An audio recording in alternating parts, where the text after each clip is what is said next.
Lyle's got a very interesting program, so I'll cut this short. First of all, next month's meeting is Pirates of New England, so that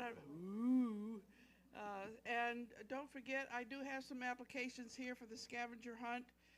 If you haven't got your application in yet. Okay, welcome.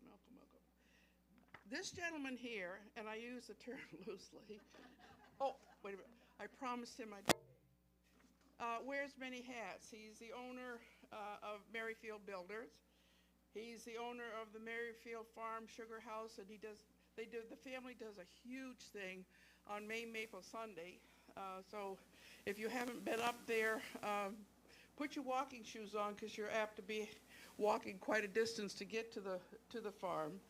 He is president since 2020 of the Cumberland Farmers Club, and unfortunately, his first year, he's president of the Cumberland Farmers Club. His first official act is, I've got to cancel the fair because that was COVID.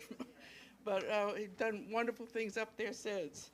He's also president of the Maine Maple Sugar Makers Association. He's a delegate for the North American Maple Sugar Council and the main delegate for the International Maple Sugar Council. So I asked him, about the ice harvesting. He did used to do that for about 10 years. They had to quit just because of Mother Nature and some other things that kind of tripped him up. So for about 2008 to 2018. And I said, was this a family business, from before? He says, no, just something he thought he ought to do. So it is with great pleasure that I introduce Lyle Merrifield. Thank you, Carolyn. Thank you. Well, I appreciate the invite. To get going here, I'm not an expert really on ice harvesting. I'm just I'm a collector of the tools. I've done the process. It interests me a lot. So if you have any questions as we go along, speak right up. Basically what I'm going to do is I'll touch base a little bit on the industry here and there, but I'm kind of going to go through the tools and the processes and how they're used. Carolyn mentioned that I have a complete museum at home of ice harvesting tools, ice cream makers, ice cream scoops. I have a complete collection of a lot of Maine-made axes and a lot of nationally made axes, logging tools, and a very large collection of maple sugar and antiques and so forth. So I get a little overzealous, my wife says, on collecting things sometimes, but I really like farm-related tools and things like that. So anytime anybody's around the farm, they have a chance and call me ahead or something, I'll be glad to show you my museum. To kind of put it into perspective, ice harvesting was the second largest industry, second only to cotton, right up till the very early 1900s. When I first read that in a couple different books, I said, wow, that's a bold statement. But as I looked a little more into it, the ice industry touched everybody. I mean, these big cities were full of horses and men that delivered ice every single day. New York City, in 1850, New York City used in excess of 300,000 tons of ice for the year. And that's just one, I mean, that was a big city in 1850 even, but I mean, that's just a tremendous amount of ice just for one city. And certainly in its day, in the northeastern part of North America, there wasn't a sizable town or community that didn't have a regular ice company that delivered ice on a regular basis. Not to mention the amount of dairy farmers that harvested ice all across the Northeast for their own use. So it was a big industry, and there was also a big industry in the tool manufacturing for it. And I think we'll touch base on most of that. Trying to look at my notes. When I got asked about doing this, I was thinking, yeah, I did an ice talk to the Waterboro Historical Society. And then we got thinking, talked to my wife, I did that 31 years ago. So, and then a week or two later, somebody called me about talking about maple sugaring. in Waterboro again? And I said, sure. And I did that 28 years ago in the town of Baldwin Historical Society. So if I struggle a little bit, I've had long gaps in between my speaking. So you're getting what you're paying for. So covered that pretty well. Cubic foot of ice weighs 57.25 pounds roughly, depending on how good ice it is. But if it's good, pure, clean ice, cubic foot, 57 pounds, which even back a ways when I read that seemed like a lot to me. But so when you see these cakes, I mean, you see sometimes in videos and things like that, but when you see these cakes, those cakes add up quite fast. And for a field like that, if you took some on a pond, say the ice is frozen a foot deep, that's only an area, I figured that out, 5 feet wide and 7 feet long, a foot thick. That's a ton of ice right there. So it's really not a very big area for that to add up that quick. So our ice house at our farm, which we have not cut ice for 6 years at this point, only because of weather conditions, but we can put about 9 tons in. And we usually have a pretty good crowd when we put that in. We try to incorporate 4-H groups and so forth. In fact, when we put the ice up, the runners up into the building, we pull that up in with oxen, and so we try to make an event of it. So, but there'll be another day when we do it, I'm sure. It's just the weather's been different. In fact, I did notice one of my books I read a while ago, and I did find it, but right here they got some headlines out of the New York Times. In January 10th, 1892, no ice in the main rivers. So the article was about the complete lack of ice and so forth. So maybe we're not looking at anything new, who knows? But certainly that stuff happened back then too. So I'll start out, I guess, talking about preparing the ice. It depended on whether they were cutting on rivers or ponds, but they would obviously try to keep the snow off the ice all they could. Back in really the day of ice harvesting, typically their winters were much colder. They always listened during the night for that when it was really cold for that thumping noise of the ice making, because they knew that was doing the work and it was getting the thickness on the ice. But keeping the snow off was important. If it rained, an inch or two of rainwater on top of the ice didn't bother them, but if it started to get much more than that, any type of flooding, they would want to what they'd call tap the ice.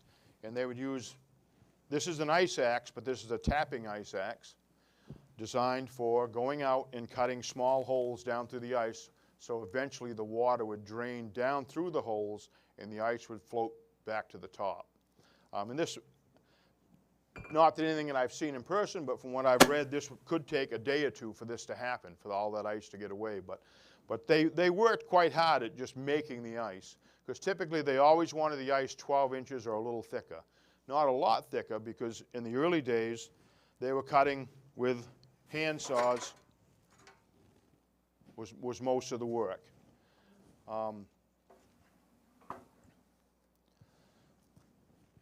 Once they got a field ready to cut for ice, they would measure it out, and so they'd have an idea how many tons of ice they were going to make. They were going to then start marking the field. This is called an ice plow.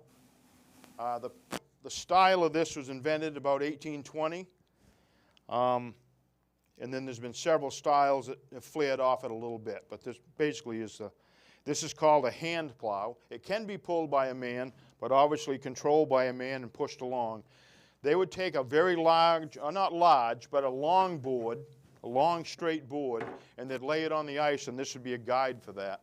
So they'd initially get a nice straight line, and they'd just keep creeping that board forward and sighting it. So they may end up with a couple 100-foot line, nice and straight. This gave them something to start with, because they also had ice plows much bigger than this, which were pulled by horses. They looked very similar to a regular ground plow as far as style and so forth, other than this was the actual mechanism. They varied in height from 6 inches to a foot to 14 inches. Each tooth on a plow cuts another 1/4 of an inch. So this one starts into a 1/4, this will take you to a 1/2, 3/4, etc. Normally, a foot of ice, they might score that 4 inches. The perception, and anytime you see pictures and so forth, all the ice was always cut. Well, that's not true. They would cut a channel where they're going to float the cakes, but then they would cut. I'm getting ahead of myself. Once this is done by hand, and they use the horse plow to grid it both directions. That horse plow is adjustable, and it had a gauge on it that would swing back and forth, because the groove that we made with this hand plow, the horse plow, that bracket would swing over and ride in that groove. So as the horse walked along, it stayed nice and straight. They would do that in both directions. Typically, one direction was always narrower than the other direction, because you didn't want to have an ice cake that was square, because that would have a chance to bind up in chutes and so forth. They wanted more of a rectangular one, so if it went out of kilter on the chute or something, it wouldn't fetch up. Okay, now I'm back on track. So at that point, once it's all gridded off, they would cut slots with the saw in those grid marks, and they would bar those sections out. So they're going to cut a trench here, and they're going to skip over, wow, just like these blocks on the floor. They're going to cut a trench there, and they're going to skip 8 or 10. And then they're going to cut another trench in.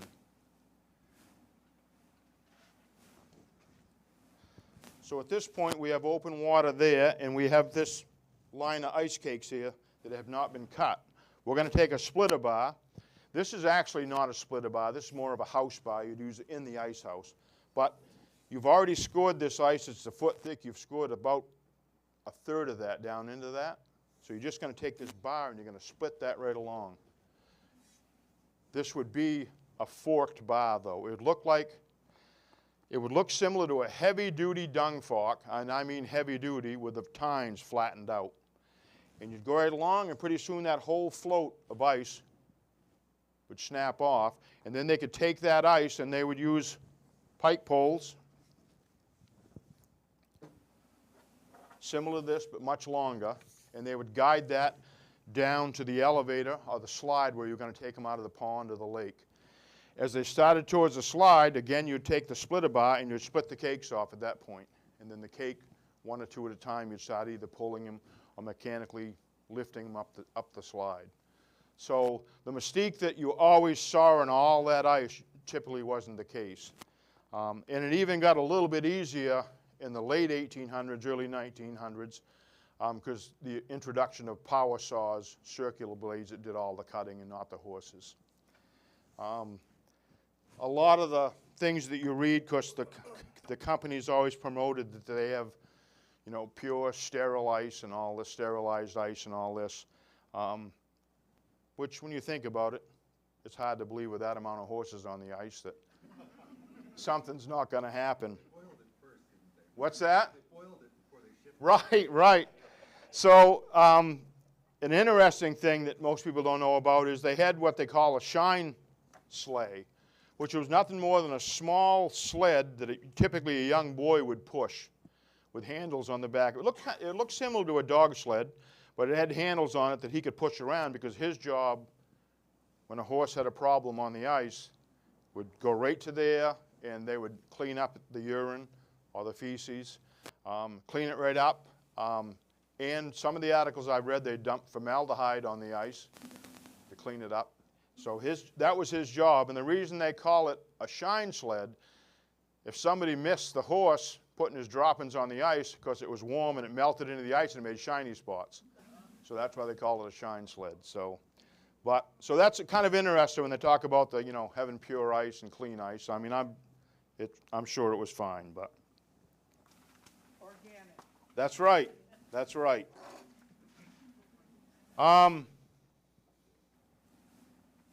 Something I probably missed a little bit,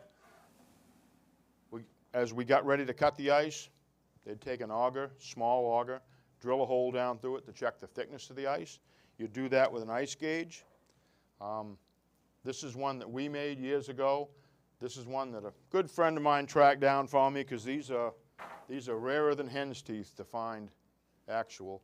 Once the hole's drilled down through the ice, this drops down through the hole, you push it to the side and it catches on the ice, and then there's inch marks up here right to 24 inches to tell you how thick the ice is. So the ice, as you're going on the runners, you need different tools. These are what they call, these are ice tongs, but these are what they call stowing tongs. They're really for the men on the, if that's going up to a horse and wagon or a sled or a sleigh, it's for the men. They don't have to be bent over all the time. They can grab the cakes and move them around easily. And it's, I mean, it's the same, basically the same design as the smaller ones, but these are more for a delivery guy. So this should be used right out in the harvesting field. The saws, obviously, this is a 4-foot saw. They made saws all the way up to 6 feet, but the 4-foots and the 5-foots are probably the most popular. This is what they call the pond saw. And if I'm not mistaken, I believe these sold, 4-foot saw was $8 with the handle. So this was an expensive tool, actually. This is $28. So that was quite pricey. Again, in the harvesting process, back to the pike poles, typically in the harvesting there'd be longer poles. This is more, again, for working on a gangplank with ice or ice coming up a ramp where you've got to sort it and push it different directions. This one, obviously, this isn't really a rare looking one other than the knob on the handle. This was obviously used in a place where they had to pull the, you know, if the ice is going by on the track, they had to pull it to them. And a lot of these are called car hooks because the railroad moved an enormous amount of ice. You know, because they would fill some of those railroad cars, specially built for hanging beef and so forth in them, and then they would pull ahead, and there was elevated places where they'd dump ice in to refrigerate it all. So that was huge business. So, so like I said, this really isn't a rare type of head, but the handle is a little out of the ordinary. An ice hook, again, would be used, you know, as we move cakes along or something. This is something that I picked up recently. This was on eBay. It was listed as a hay hook, and I looked at it, and I mean, I just see it. I'm not, like I said, I'm not an expert, but that's built and made for ice. This thing is really unique here, though. That's so, I believe that it's so, as you set that onto an ice cake, it can sit there and wait at idle while you're doing something else, and the handle's not going to melt down into the ice. That way a guy with a big chopper's mitt on, got a big hole here, he can reach right in and keep right on going. I was hoping when I got it, it would have a blacksmith mark or something on it, but it doesn't, other than one small prick punch hole. But again, into the harvesting part, you have your harvesting axes. These are kind of utilitarian. A lot of times you see these for sale as fire axes, and they absolutely are not. This is a Gifford & Wood. This is a William T. Wood, a little earlier than Gifford & Wood manufacturer. But they're made to also split cakes, to hook on and move cakes around. Not probably seen out in the field harvesting as much as once the ice gets to the wagons or the trailers and then back to the ice house. And there's so many different patterns and so forth on those as well, how they're made. One with no handle. Again, this is, you know, a very similar look, but they call this the tapping axe. It's more of a utility one. You know, if you're going to cut your holes, but you also may use this to put dunnage together or so forth on the ice as you make setups to slide ice. Once the ice goes into storage, typically my ice house is fairly small. Mine's only 10 feet square, which is not a good size because you do want a mass of ice.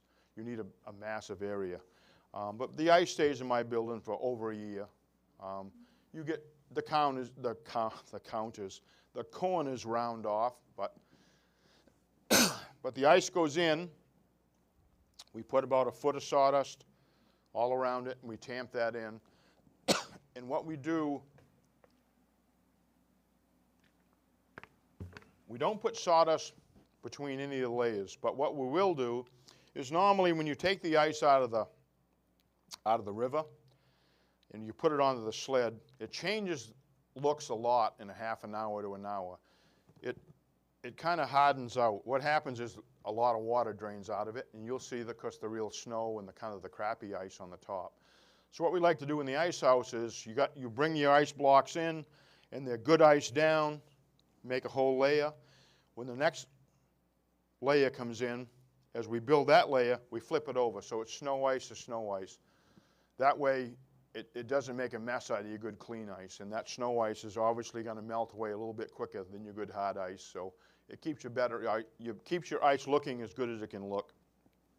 Once we build up the complete pile, or as we build it, we keep packing the sawdust around the edges. And once we build the pile up, when we're done, we top it, and then we sawdust a foot to 16 inches over that. Wasn't uncommon for them to use anything in what they had as far as covering that. A lot of farmers use straw or marsh grass or anything, or even regular hay to cover it. And it worked very well for that. So we got the ice out of the river into the ice house. Now we're going to take it out as we need it. That's when a bar like this should be used. This is more of a house bar. You can go in, uncover it. Oftentimes, if you've had a stretch of warmer weather into the summer, you're going to have to split the cakes apart a little bit. They also made, this is kind of hard to see from afar, but you can come up and look at the book when we're done. You can see this crescent-shaped saw. That's a two-man ice saw. That's designed to go into the ice house during the summer, and the two guys would cut down in between the cakes, rock that down through there. Those are very hard to find, hard to come by. But you could make the cuts, get the cake split out. Stowing tongs, again, we'll bring them out of the ice house. Very common to see the ice axes in the ice house cleaning out. As they clean the ice house out, and yeah, right, you got to keep that good and clean. And even putting ice in, you need to keep your floor clean as you go, because you want your cakes laying flat. You may use a tool like this, which was designed for wood originally. But they do make these for ice. This is an ice adze for cleaning off ice, cleaning off corners, making things right, nice and flat. Really the same use as an adze for wood, but you're just using it on ice, and it has these teeth rather than a nice planer style blade.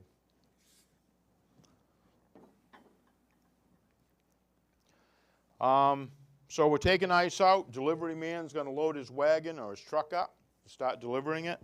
Wouldn't be uncommon for him to have, a delivery saw on his truck or his wagon.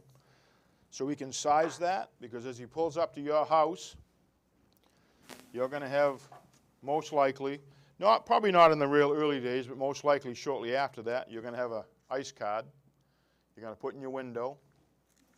This is Sebago Ice Company. 25 pounds, 50 pounds, 75 pounds, or 100 pounds. When you put this in your window, you'd put whichever one you wanted up. 100 pounds, I don't know what year this was, but 100 pounds of ice probably would have ran you 30 or 40 cents probably. And again, the Sebago Ice Company, as pure as the water you drink. So they even threw a lot of advertising out there then. So once the gentleman saw that, that's when he'd use his smaller handsaw to cut that cake to some size. He would scale it and weigh it. They had the scales right on the wagon. And then use a set of delivery tongs. This is, I would say, the general size of delivery tongs. They're just an abundance of different styles of delivery tongs. Many of them are named after big cities that use them. They like them a particular way. They sometimes change the mechanics here to a double one, so it would bite better. There's all kind. Everybody was trying to make a better mousetrap when it came to the ice tongs. I've got in my collection, I probably got 40 different ones, 50 different ones, and they are all very much different. You see one here and you see one there, you don't think there's much difference between them, but there's typically significant differences between them. Also on the delivery trucks or wagons, a smaller hatchet. Some of them may have been even a little bit bigger than this on the delivery, because this is a size that could be used at the home too as well. It depends, dairy farmers that are handling their ice daily to keep milk cool, they're going to have some of these bigger tools. For chipping, if you're going to chip a cake of ice, these are very, when they're in use, very sharp, and could shave through a 100-pound block of ice in no time at all, I'm sure. So a lot of the dairy farmers would have some bigger tools because they used them daily to protect their product and keep it fresh and so forth. Once the ice is in the house, or in the home, I should say, there's just a huge amount of household tools made for the consumer in those days. Here's an ice shaver. If you wanted to make a snow cone or something. Very similar to the style of a block plane, but you're going to plane that on the ice. This is going to fill full of shaved ice, and then you open the top and dump it out. Same type of thing. Got teeth, drag it on there, fills up, dump it out. Smaller tongs, for you to be able to handle it in the house a little better. If you want to take a chunk out and clean the ice box. Many, many, many different styles of this type of thing. You can chip your ice, you can get a little hatchet, you can scrape it into this. There's just so many different designs and patterns of those. This one's fairly rare, good for the collection. Again, this could have been used delivery truck, but most likely at the home use because you'd be able to chip it into smaller chunks. A really quite prominent spike for breaking off. And it's funny that this spike, if you hit into a cake of ice, that breaks that into a lot of pieces very fast. It's kind of amazing how that works. And then your standard ice pick that every household has, and some still do have, Typically this knob has got a little bit of weight to it because you're chipping off, but you can also thump with it.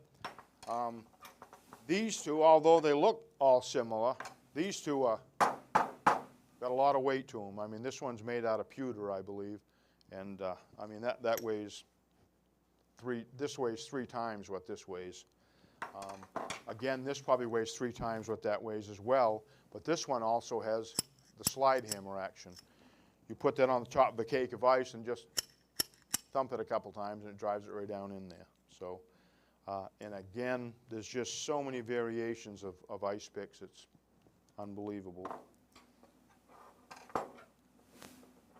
This is an oddball thing that, I don't know how well it worked for anybody, but they advertise this as a multi-tool.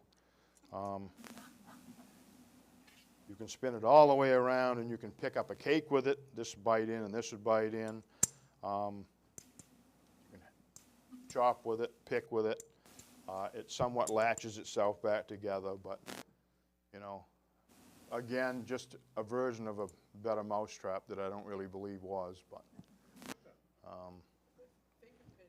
Yeah, really, but when you get researching some of this stuff, there's just so much of this stuff that everybody has something a little bit better, and of course, pricing, it was just, you read it and it's how cheap the different stuff. Most of this stuff was sold by the dozen in the wholesale catalogs. Be so much a dozen, so much a dozen, so. What am I forgetting? Ice cream freezers, I do have a pretty good collection of those. White Mountains. And of course, a lot of ice was used in ice cream freezers in those days. These are a couple photographs that I have right in my area in North Gorham Pond. Basically the ice field is in the same exact place. Pictures, the photos taken from a different angle. This was taken about 1920, and this was about 40 years later. 35 years later, probably. So, pretty interesting. Is that Dundee Pond? That is North Gorham Pond. When I cut ice, I cut on Dundee Pond, but this is North Gorham Pond, right? Because Dundee is the next level down. If you're familiar with the areas, you come across the bridge, the power station. The upper level of the power station is North Gorham Pond. Yeah, yeah. Redmond's Hall. Redmond's Hall. Yep, yep. You are familiar with the area a little. I remember when the bridge went down. Yeah, yep. And then when they built that new bridge, they tipped a crane over in that river when they built it. Yeah. So. Yeah, you are familiar with the area. Bedbug Flats. Not many people know that. I lived on Bedbug Flats. You did? Really? What years? I graduated Gorham High School in 1974. Huh. We'll chat afterwards. You must have been in school. One of my brothers. I got 6 brothers and sisters. Yeah. Huh. Yeah. That's interesting. Okay, what did I forget? I'm wide open for questions. If I don't know the answer, I'll make something up. Lines like I do. It would seem to me that harvesting ice on a river would be a little bit more dangerous. I mean, you've got a flowing, how do they do that? Yeah, and some of the biggest operations were on rivers, but I think, because some of those rivers are very wide too, so you're not getting the flow. I don't know. There is a lot of information on horses going through the ice, though, and all the horses. And it's funny because very few companies lost the horses because they would, in the morning when they got the horses ready to go, there was a rope put around all the horses' necks with a slip loop, and then that rope went back over their rear ends to the reins. And if that horse went through, they would choke them horses right off so they couldn't breathe and couldn't thrash. And then they'd have planking, typically, that they could get in underneath the horse, get another team, and then they'd drag them horses out of the water. And most of that, when you read, the companies lost very few horses. Once they got the horses out, I'm sure they were looking for a little air, but most of them come right out of it pretty well. So, but right, right. All right, I'm wide open for questions. Yes. Yeah, and I should have brought some of those, and I didn't. Yes. The shoes would be caulked for ice, and the ice caulks are different than what they'd have for ice and snow caulks used in the woods, too. It'd be a little bit different. They're a little sharper. And I can't remember how they did it, but they turned the caulks on the shoes that were headed in. When I say headed in, they obviously headed down to the surface of the ice. But they could be twisted one way or the other, and they turned them right so that the horses wouldn't catch themselves. One way or the other was a little. I think either one were a little dangerous for the horse, but one way or the other was a little better. So I should have brought a horseshoe with that in it. My grandfather raced horses on Royal River. He had an old racehorse he bought from Saratoga that's past his prime. Yeah. He'd go over and race on Royal River with a sled that had their special shoes. Right. Right. Huh. That's interesting. I'll date myself, it's just a comment. I grew up, my first several years were in Portland, growing up in Falmouth, and in the summer, when the milk was delivered to the house, and it was a big deal, all of us kids in the neighborhood running to the milk truck, because he'd chip off hunks of ice. And Sure. That was great in hot weather. Right. Having a piece of ice. Yeah. Yeah. And, of course, I didn't mention, I don't believe, because once you got into the 1920, 25, the ice industry really started nosing off. But, I mean, Maine still got some pretty good documentation of places getting deliveries of ice into the 50s, farms before they got electricity and so forth. Yeah. Right. Yeah. So. How many harvests would they get in a normal year off the pond? Typically one, but if the winter was right, some of the areas where they would try to get 2. But because Maine, I don't think that happens so much in Maine because we're so overwhelmed with lakes and ponds and, distances, because you think about the tonnage you can get off that, like I told you, that small area. You can get a lot of tons of ice, you know, out of a, you know, if you got several acres of lake or pond available to you, that's a lot of ice. And it was shipped all over the world, right? Yep, yep. So they just store it all here and ship it throughout the year? You could ship it throughout the year, and when they put it in the schooners and stuff, I mean, they had their shrinkage that was going to happen, but it was still very lucrative for them to ship that south. Hard to believe, but. And your little ice house, it lasts a year, so in a big ice house, there's no... Oh yeah, the big ice houses, that stuff would last 2 or 3 years. Yeah, the only thing they had to be careful, and you'll see it if you ever, you can probably see it in some of these pictures, those big, huge ice houses, which would hold, I mean, thousands and thousands of tons, they would have to brace them just right, because what happens is when the sun shines on them during the summer, obviously it's still cool underneath that sawdust, but it's still warmer than, say, the other side of the ice house. So when it starts to melt, those huge tonnage amount of stacks start leaning, and they start leaning on the building. So very often, any pictures you see of sizable ice houses, they'll all be braced up, you know, built that way brand new, to be braced on the sunny side.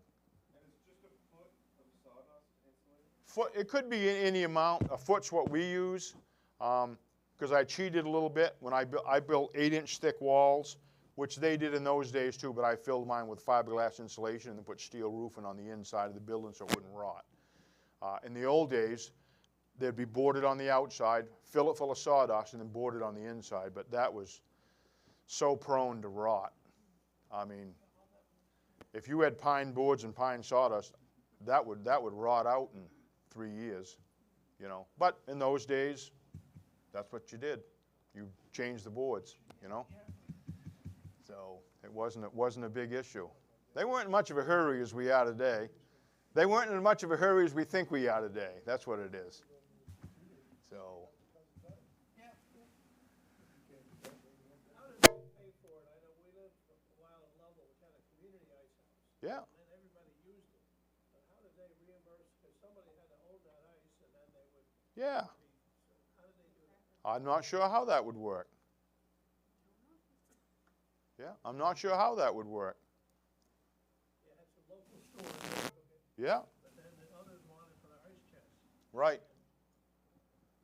Valuable commodity. Yeah, and sporting camps, I mean, were huge for ice in the state of Maine.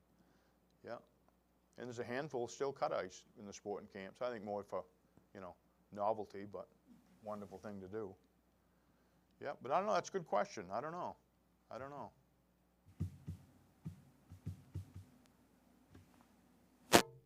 have any tools that they maintain the equipment with, such as keeping those teeth sharp and so forth? How do they do that? I have a few. I've got a few saw vices, wood, you know, stanchion saw vices. I've got a couple tooth jointers that are really designed for a big, you know, bridging between teeth. So I've got a few. This saw is very sharp. I sharpened this and set the teeth myself a long time ago, because we would always use this one. There's 2 or 3 others that I have. I'm no saw filer by any means, but these are fairly easy to do because they're such a big tooth. It's not like you're dealing with, you know, it's not like you're dealing with 12 teeth an inch or something, you know. On the ice saws, yeah, the same. I mean, typically there isn't any. I mean, other than when you go to your smaller ones, a little smaller tooth, but any of your manufacturers, the tooth for cutting ice is about the same size. And when they use those saws, even in some of the old videos, you see them using them wrong, and you more often see them using them right. But it's a rotating motion. It's not. No, and you see some guys leaning back and forth like this. That's not. It's a rotating motion. Yep. No set. Don't ask me anything tricky. There's no set on it, though, right? Yeah, there's some set there, but not a lot. Not a lot. Very little. And I think that's because it doesn't need a lot of set. I think the more set you have, that saw is going to start doing some more chattering on you, and you're going to waste energy this way and not getting your cut. But yeah, there's a little bit of set there.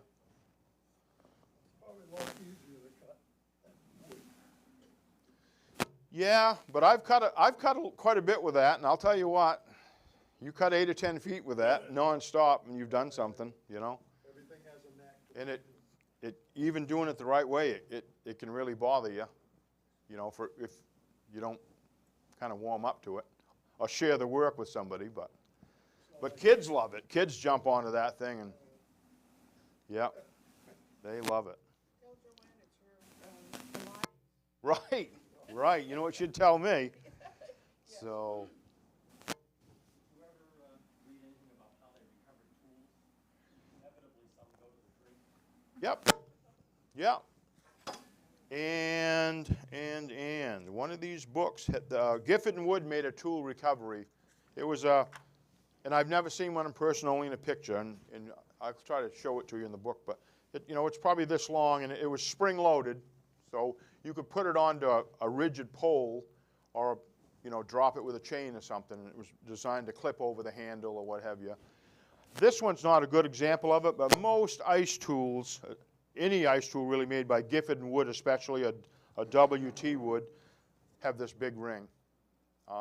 If they don't have the big ring, they'll have the big knob on them. Right from the factory, I don't know any manufacturer that came with the leather lanyard, but you do see a lot of them on them too. And you see a fair amount of ice tools around even now in old barns, but usually nobody knows what they were for, and they use them for prying. And when they use these for prying, they don't have a whole lot of strength for prying, because that wasn't their intention. So they usually bend up quite a bit. But I probably got, for ice bars, I must have 30 or 40 different, very much different examples that are different from each other, and typically, if you look in the book, they have a specific purpose. So.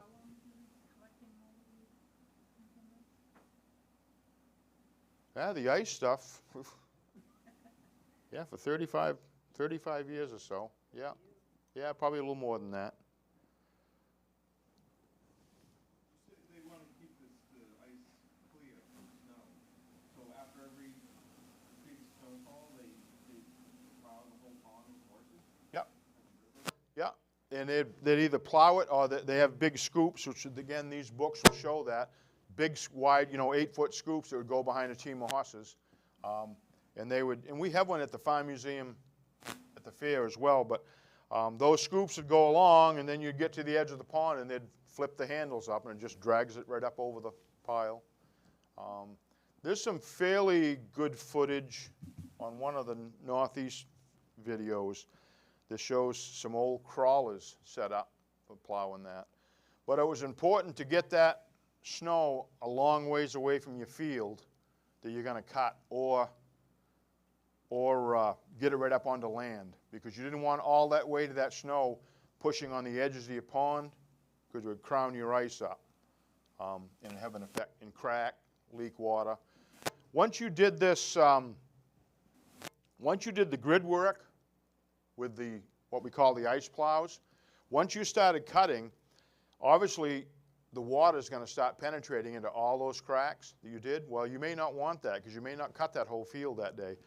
So they had what they call caulking bars, which this could actually be a caulking bar, but the caulking bar would have a flat end on it. It would be shaped just like this, but if you looked right at the end of it, there'd be an area about 1/4 inch wide that was flat. And what you would do, you'd go along and you'd caulk the cracks in so that the water couldn't run down those channels and freeze on you.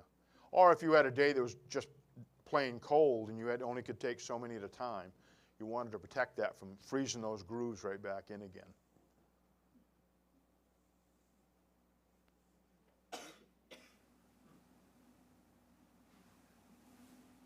Anything else? Harry? Was the Ford delivery man responsible for hauling these blocks of 50-something pounds up into people's houses and up into? Into the top. Your father mentioned that earlier, but yeah. Yeah, and some of them, you take New York City, I'm sure they were going up 3 or 4 flights of stairs. And they blamed all the extra kids on the milkman, and it could have been the Iceman. But yeah, I cannot imagine them guys in the cities lugging that ice. And they use the tongs, right? Use the tongs, and they typically would have, those tongs typically are made about right, so if you grip into that ice, and they would have leather rubberized aprons that cover their shoulder and stuff and down their back. And once they get, I can't do it because I've got a shoulder that's got to be rebuilt, but once they got into that, they could flip that up over their shoulder and they could hold that tong with just with one hand, one handle, and it would stay together. Yeah. Well, I'm sure they didn't get any. I'm sure they didn't get any extra. That's for sure. They did. They did. And a lot of the old pictures you see, as you mentioned about the kids getting the ice chips, you know, around the ice wagons and stuff. No, not typically. A little small private outfit might. What you would do as a homeowner, quite often, you would go to the ice company and you would buy a book. You would buy a book of tags, or stamps or whatever, or coupons. And I thought I had a little package of them with me, but I don't think I do. I don't think I threw them in. But yeah, you'd have some coupons, and then that's how you'd pay. Yeah, yeah. I was kind of wondering, I looked at the 5 years ago in this Montreal, and it was written in before. They told me that the pond, they used to cut the ice right there, take it up across the road, down into the big sailing ships. And I wonder how much shrinkage or whatever loss there is between here and Argentina. I know. It's hard to believe. Yeah, so that's where the ice was supposed to be going to South America. Yeah. And I think I read one time that they used a lot of the salt marsh grass and straw and stuff, not so much sawdust. How do they keep the horses from bogging down in that salt marsh? Oh, I don't know. I don't either. Those bog shoes or something probably. Yeah. Yeah.